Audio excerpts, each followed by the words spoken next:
Well,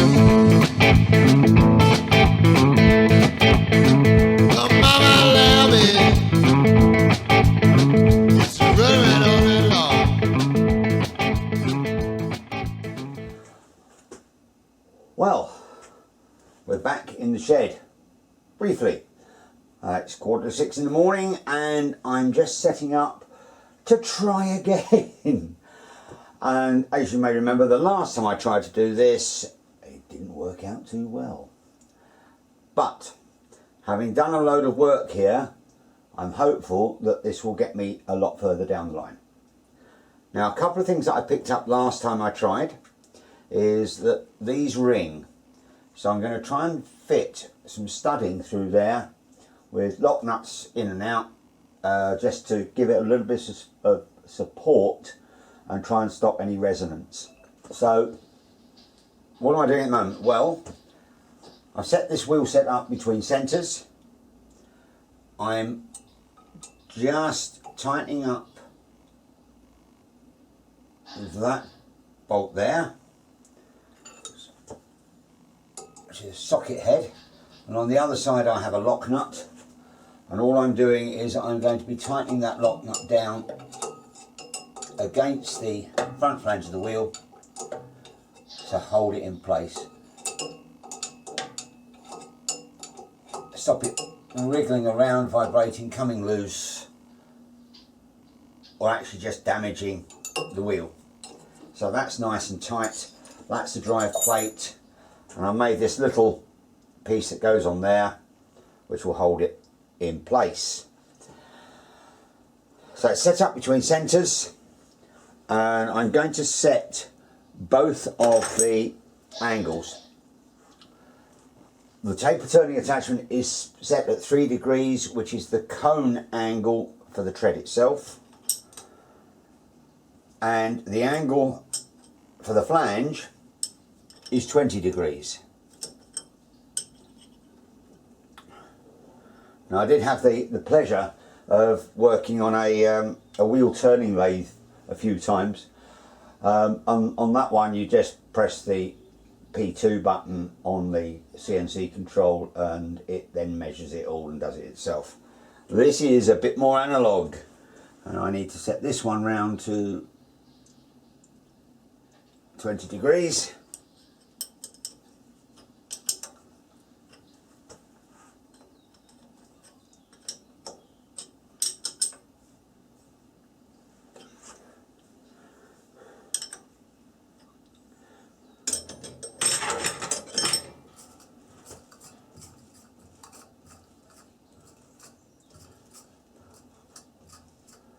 That's nice. That's all moving as it should.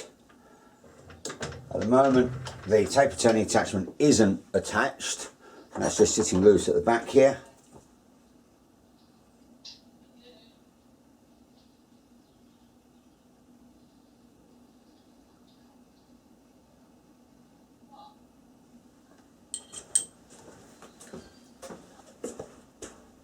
Child monitor at 5:50 in the morning, and 2 children have got up to see what's going on. Right, well, they've been sent back to bed, so I can crack on for a little while. So, this is where we are. I'm going to just move the taper turning attachment more or less into position. So I may as well just tighten this one down now and lock it in place to the bed.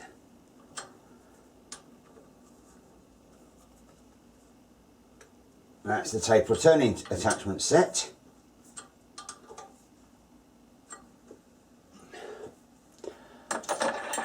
So, in theory now, if I move this by hand, and that's moving quite nicely, taper turning attachment will go where I need it to. What I do need to do is spin that around, ready to put. Now, this is one of the other little changes I've made, is that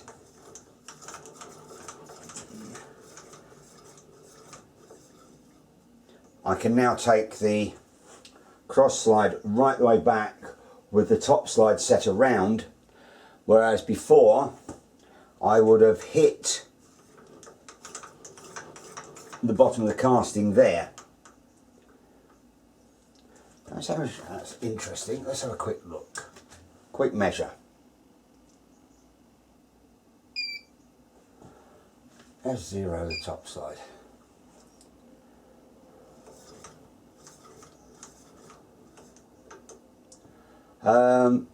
Another 5/8 of an inch of travel on the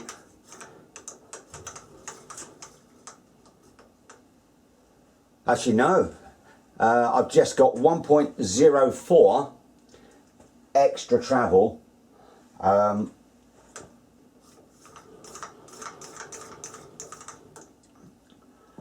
the top slide with the compound slide set over at 20 degrees by milling out a little step in the bottom of the casting on the compound slide. So that gives me another inch to play with, which is always helpful, as the wife keeps telling me. Right, what I'm going to do now is I'm going to find some studding and put it through there, but I'll bring you back later.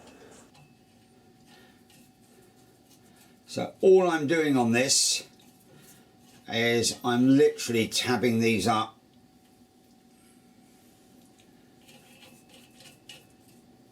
against the spokes, and I'm just tightening them inside and outside against each other.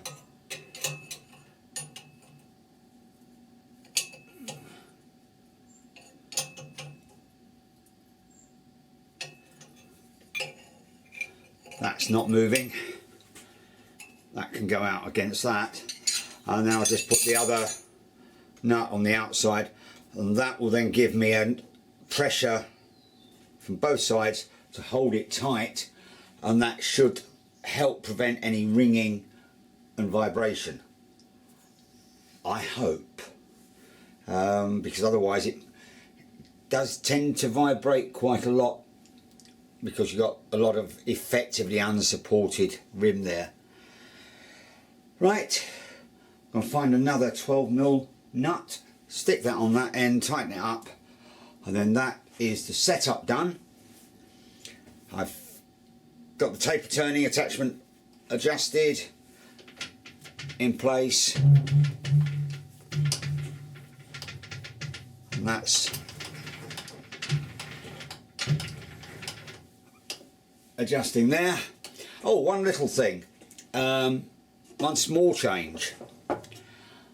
I went and bought a length of alley bar or alley tube, because I found that the supplied piece, which is about 75mm shorter, moves this in just so far that if I've got the chuck cover up, I can't see it.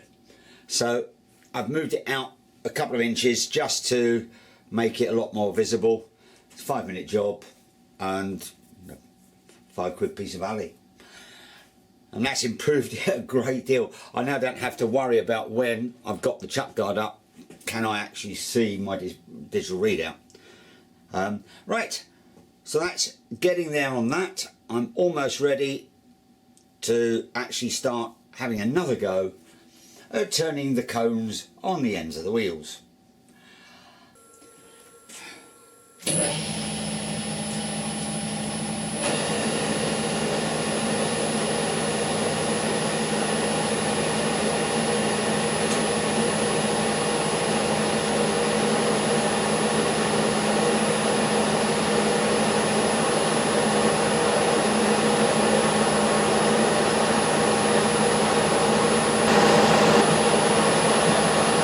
Well, the taper is moving along, so that's a good point.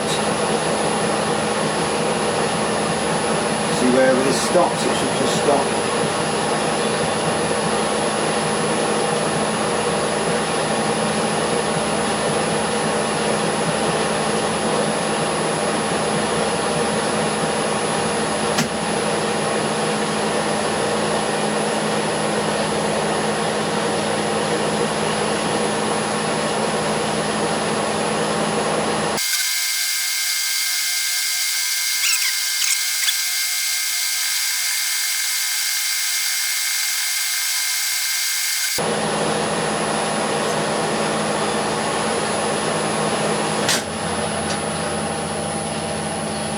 The rough turning is there.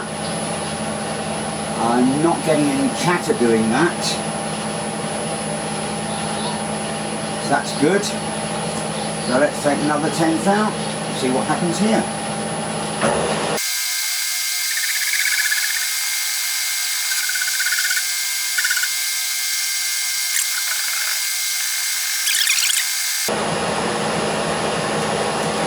That's a steel ring.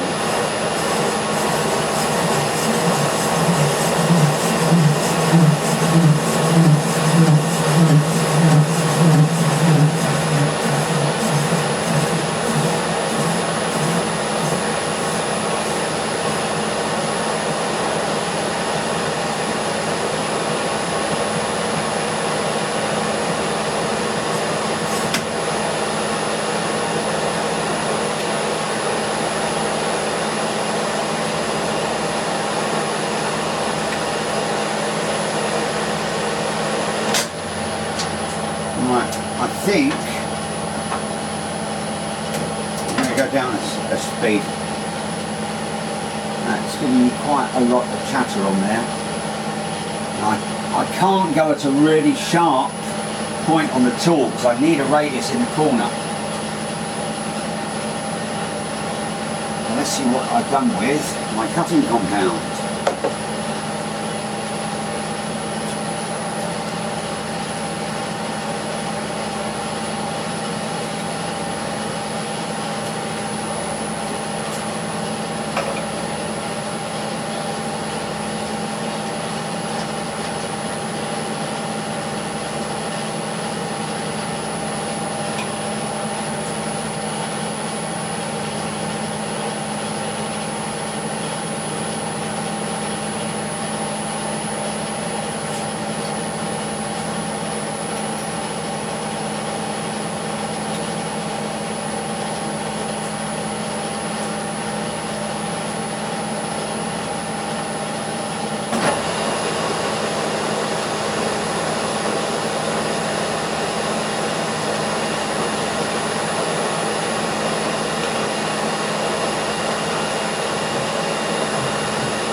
This is going to be a slow old process because I'm trying to work out exactly the best way of doing this, and I've got a lot to play with here. So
why is it that one little bit is round there?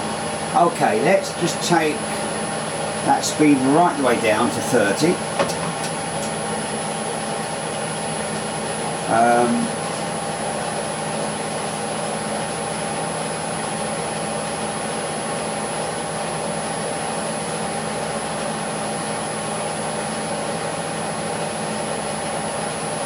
There are. works. So we'll up the feed rate, cut the speed.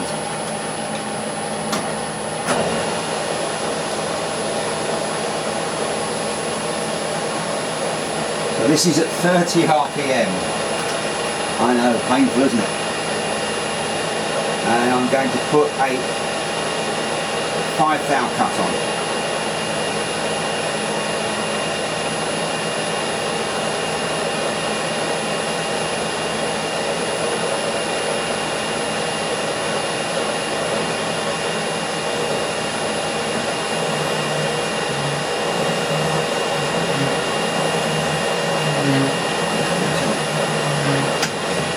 What I am going to do, I'm going to go back to my little trick from the other week and see, we're putting a little bit of pressure on here.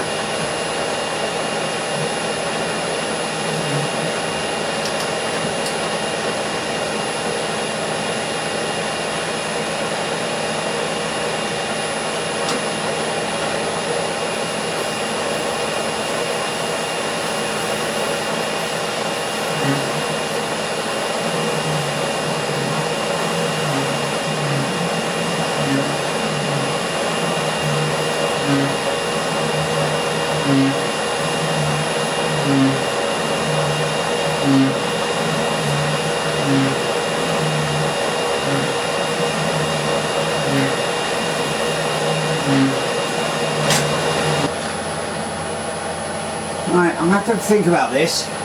I'm getting a really nice finish nearly everywhere, apart from one particular point.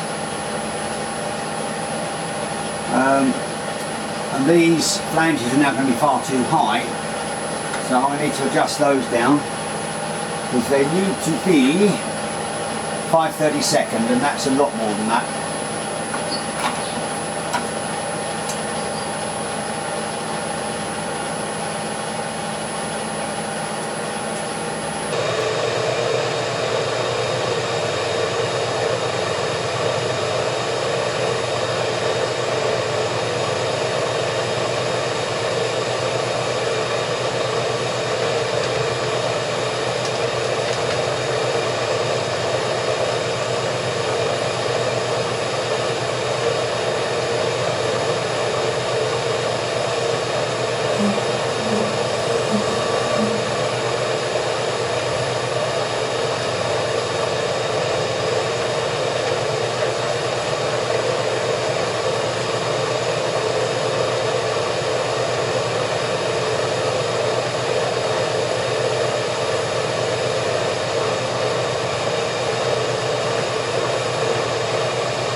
I'm not happy with that. I'm getting from here to there, it's just that little piece. From there to there, I'm getting a lot of chatter. And you can hear it as it goes round. The rest of it, was it? That's one. No, 2 bits. There and opposite. For some reason, those 2 sides are chattering. The rest of it is fine, but I don't know why it's doing it. These are tightened off, so it's got support. In fact, this one is right by between those two. So I wonder if I was to cut some timber pieces that will wedge in here, if that will stop that. I'm going to have a look and play. Well, I'm over at the mill, and the reason is this little bit of work in there that you can just about see, and it's a block of steel. I've milled it down so it's 19 mil square. I am now cutting a recess in there to take a TNMG bit, which has got the right radius for my wheel set. I've given up. No, I haven't given up. I've been using some high-speed steel I've ground up, but there's some hard points, I think, in the steel tyres that I need to deal with. So I thought I may as well make a little bit of use of some of the materials I've got, and this is an offcut of scrap, and all I'm going to do is just literally machine a recess to take the tip, and then drill and tap for 5 mil to put a hole down screw in. So that's all I'm doing. I've gone down a millimetre so far, and I need to get down to 4.83.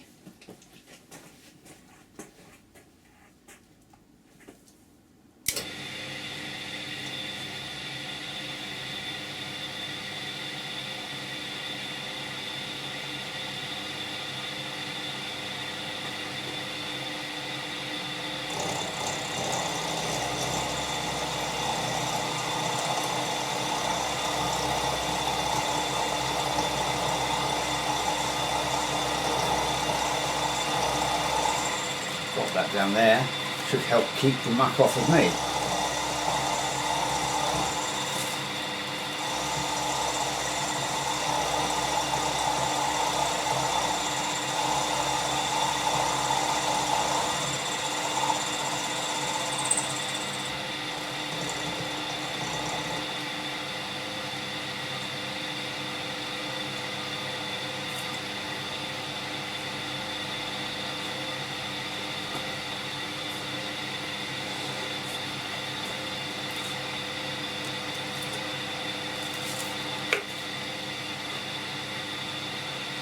I'm taking a millimetre out at a time on this.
Okay, that should be our final cut on this bit.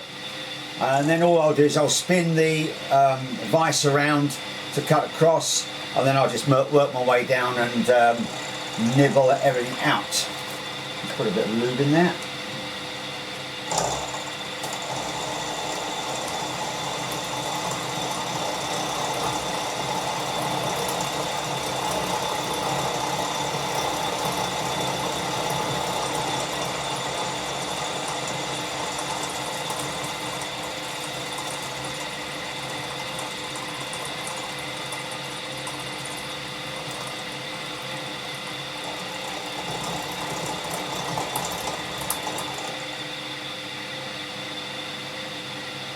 Right, okay.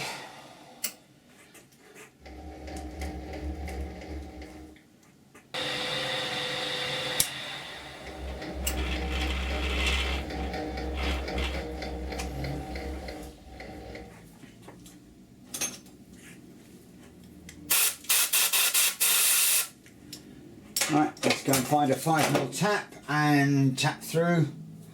I won't show that. It's been done before. You all know how it works. I'll use my tap follower in the chuck, stick the tap through underneath and just tap it out. I'll come back to you a bit later. Well, off camera I've given my new tool a quick check. I prefer to do it off camera, that way if I make a complete idiot myself I don't have to tell anybody normally. And the result I'm getting is pretty good. I've got a little bit of chatter, but I've taken the speed up. I'm now on 235 RPM and I'm running at 5 thou per revolution. So it's moving fairly quickly. I'm only taking very, very light cuts, you know, in the region of 2 thou. So what I do is come away from the wheel, take it back, make sure that the DRO is indicating it is cutting, it's tapering. And let's see where we go with another couple of thou.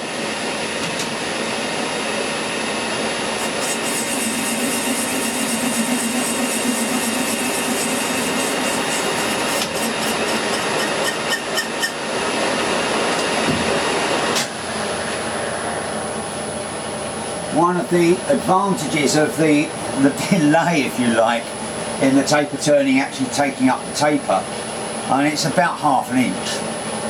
I probably could dial it out, but at the moment I'm going to live with it. But what it does mean is that as I actually reverse out, it doesn't start pulling it in and following the taper. So that means I come out with clearance rather than cutting it out.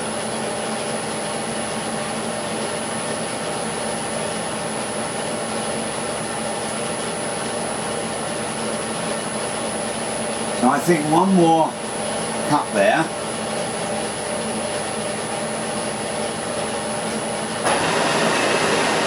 Let's give it a little bit of lubricant.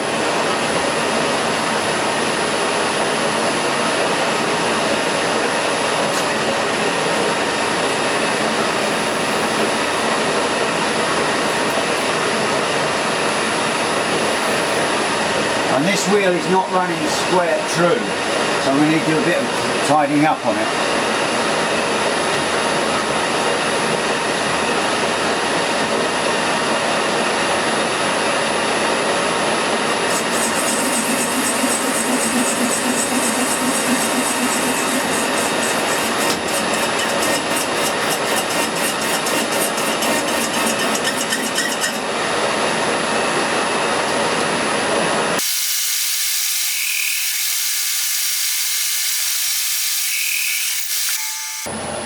Well, there we go. I'm quite happy with that. I've got a good surface finish on it. It's not supposed to be dead smooth and polished.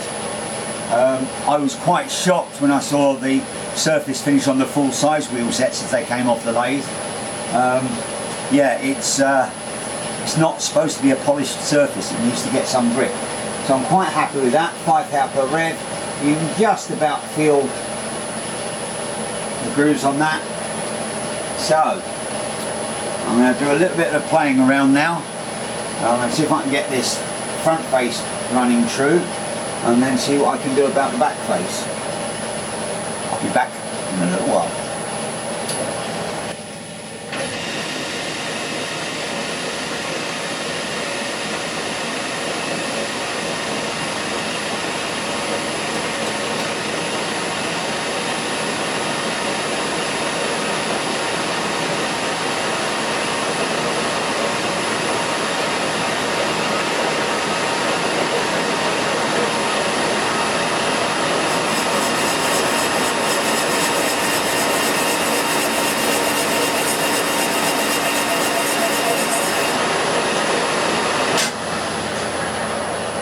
Right, let's take it off all the way around now, which is good.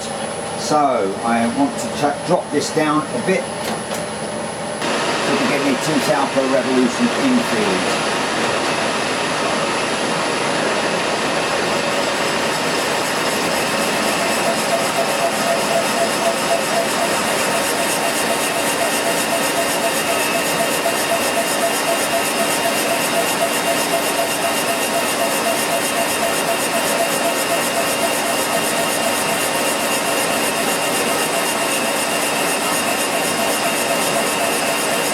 Down to the edge of the tyre now and go from turning steel to cast iron.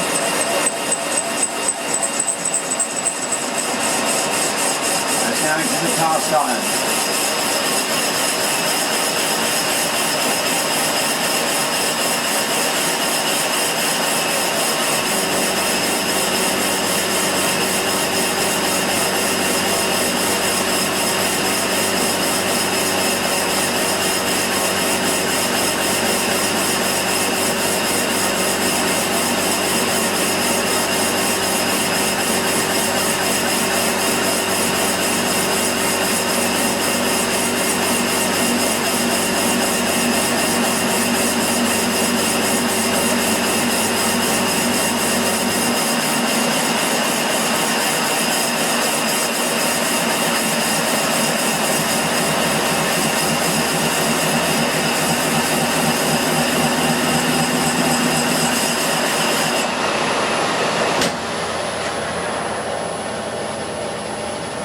Right, that's now cleaned up the whole of that front face.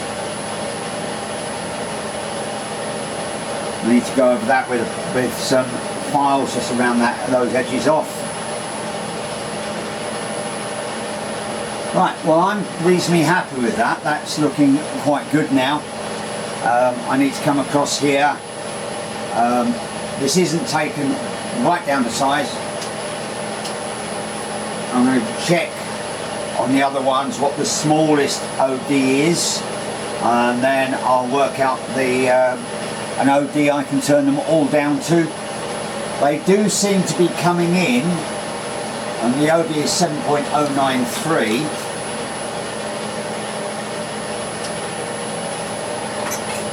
And if I take my little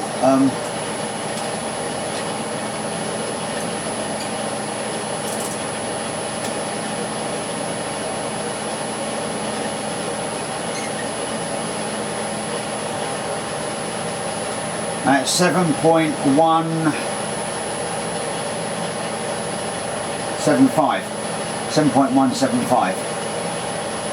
So at 75 thou can come off of that yet.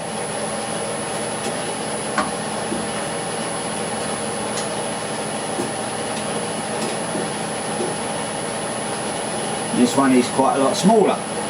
So I've got plenty of room on here.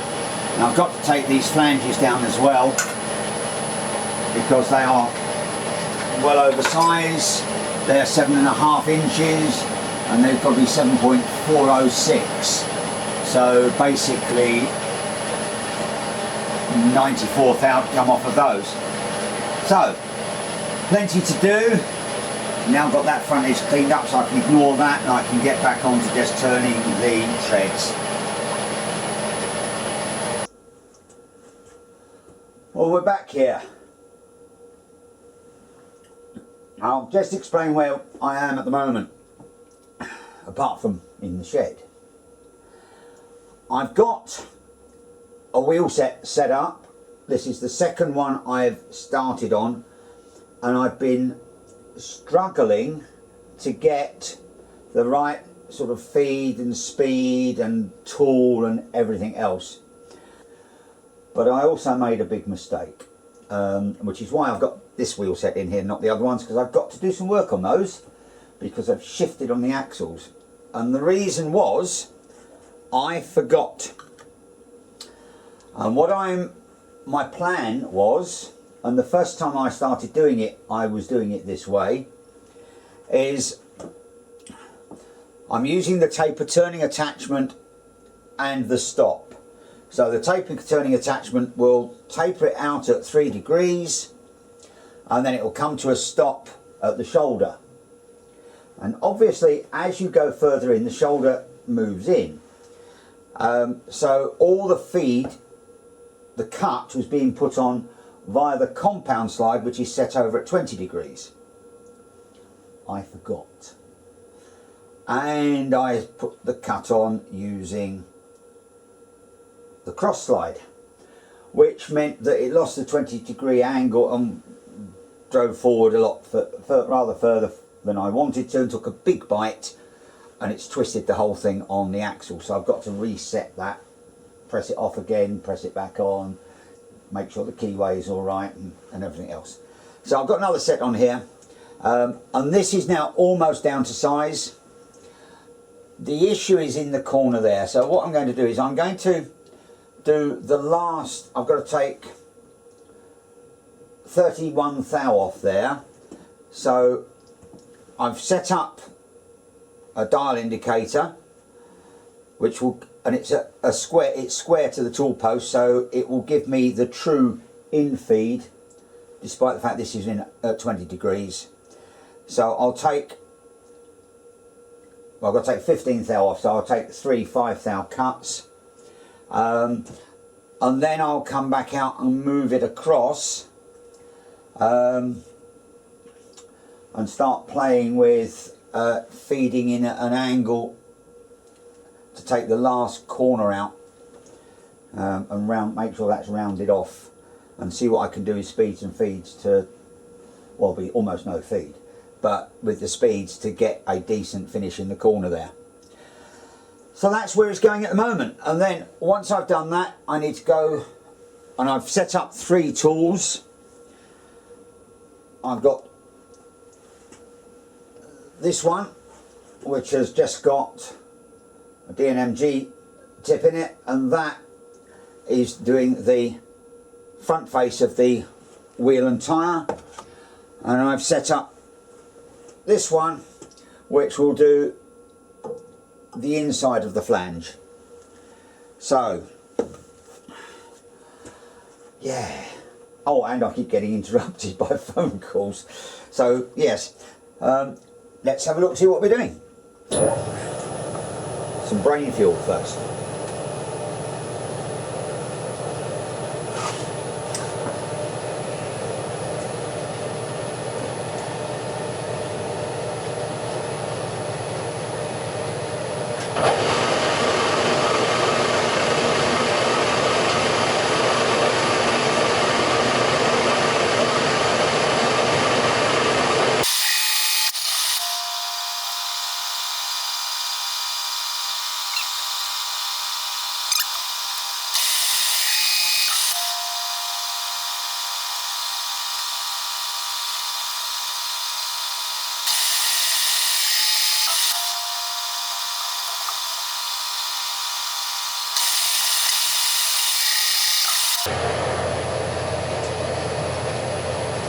Give that a quick check again.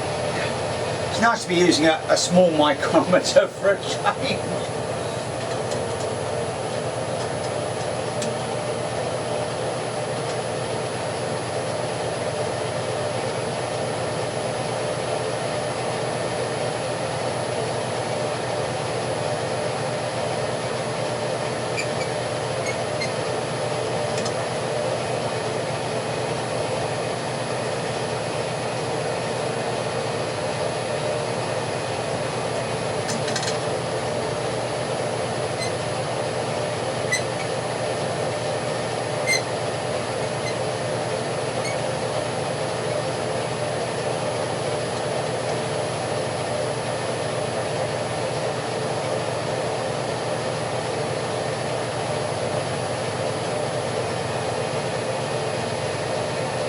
Right, that will do. The next bit is a little bit more interesting, because I need to take this out now quite a long way, bring this across,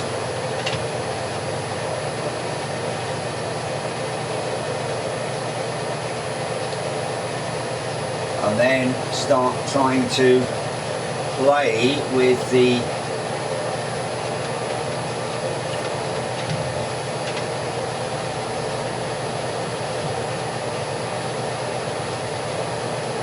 get that across the touch. So that's going to be a bit of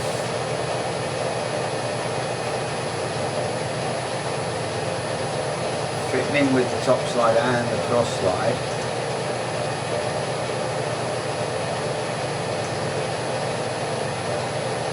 Okay. Now I've moved that across now, so it's just touching on the edge of the flange.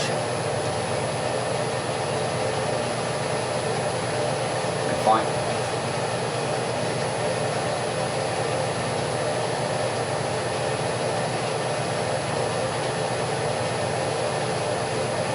Zero that.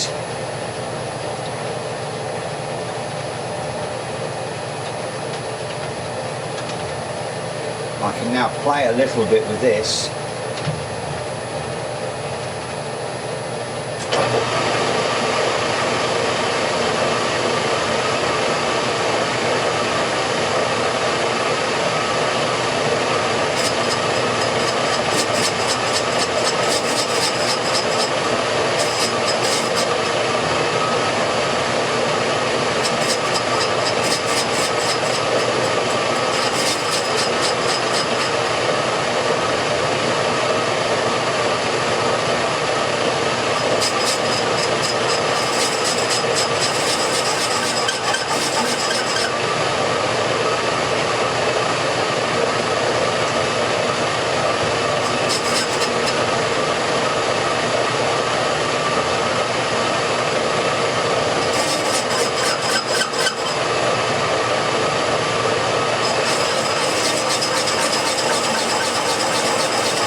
Starting to get there.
that has twisted again.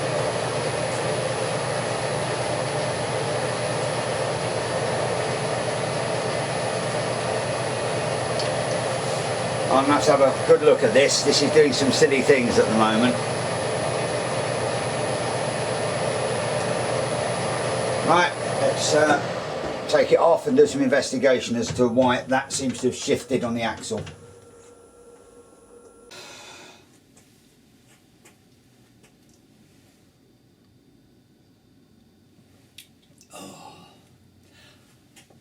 Well, a final trip here to Dad's shed for today. And I'll just do a quick summary of where we are with this little project that you've just seen going on. It's a bit of a mess, and I'll explain why. If I pick this up, you can see, I hope, that there's a keyway cut in the wheel. There's also a keyway in all the axles, and they were put in very carefully using a fixture and the rotary table to make sure that the positioning lines the wheels up in the correct orientation. So if one is, and if I look over there, and I'll read it out from behind, the settings are 0, then 113 degrees to the middle, and 127 degrees from there to the left hand. So I need to make sure those angles are accurate. So the ends of 2 of the axles are machined at 113 degrees and then 120 degrees back. And the centre one is machined at 113 plus 127. And then the wheels are all slotted for keys at exactly the same position relative to the crank pin. Now that's all very well and good, and on this one you can see where I've got it slightly wrong, and I've actually machined out through the end of the axle. But I've also noticed that I'll do that bit again. But one of the things I found when I was doing this is that because it's been a long time since I did them originally, they actually weren't keyed in fully. Some of them were, you can see a key in there, but for instance this one wasn't keyed at all. And what I think it was I've had 4 workshop moves in the last 12 years. I started doing this in 1998, I commissioned the boiler, so say 2000. So it's been on the go for 25 years. And about 12 years ago, I put these on the axles, but only because I was moving house. And in the intervening time, I thought they were all done and everything, just waiting for final machining. So when I was machining this, one of the last wheel, and you saw it shift on the axle, the reason is it wasn't keyed at all. And they're just a light, they're not even really a press fit, they're sort of a hard push fit. The keys were due to hold them on, and I've got some retaining compound. So I'd forgotten exactly where I was in getting these done. So where are we now? Well, if I go in there and do this and do that, hopefully you can see in my hand is a key, and I finely shaped them, but all the machining to size was done by him, and he helped me. I set it all up on the mill and he milled down to size on them. So I'm now cutting them off and fitting the keys to the keyways. I'm also going to be doing a little bit of adjustment to the length of the axles, which are not quite right to within 10, 20 thou. So now I can actually measure accurately my carriage positioning. I'm going to get those dead to length. And you'll see some of the other work I'm doing in the next video. But it's all rescuable. None of these have been taken to size yet. They're close, very close on one wheel, but that is a push fit on the axle, so it should locate again in the same place. So what I'm going to do is make the keys, fit the wheels to the axles finally, and then I'll get back to doing the machining. The good thing about this exercise is that I've made the cutter I need for doing the treads and the flanges.